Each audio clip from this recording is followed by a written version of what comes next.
ఇది వైఎస్ఆర్ కాంగ్రెస్ పార్టీ అధ్యక్షుడి పైన అయినా సరే, మా పార్టీకి చెందిన గ్రామ స్థాయి నుంచి రాష్ట్ర స్థాయి వరకు ఉన్న నాయకుల పైన అయినా సరే, చివరకు సోషల్ మీడియా కార్యకర్తల పైన అయినా కూడా ఇవే సేమ్ మోడస్ ఆపరండి. తప్పుడు ఫిర్యాదులు, తప్పుడు వాంగ్మూలాలు, తప్పుడు సాక్ష్యాలతో కేసులు పెట్టడం ఇంకా పెడుతూనే ఉన్నారు.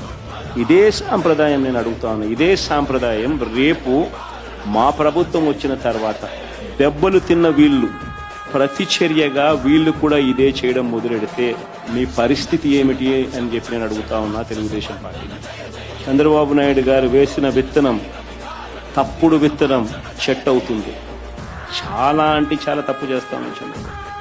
ఎల్లకాలం ఇవే రోజులు ఉండవు. నేను చెప్పినా కూడా మా వాళ్ళు రేపు పొద్దున వినే పరిస్థితి ఉండదు. దెబ్బ తగిలినోనికి ఆ బాధ తెలుస్తుంది. చంద్రబాబు ఇప్పుడైనా మేలుకు, తప్పుడు సాంప్రదాయాన్ని సరిదిద్దుకు.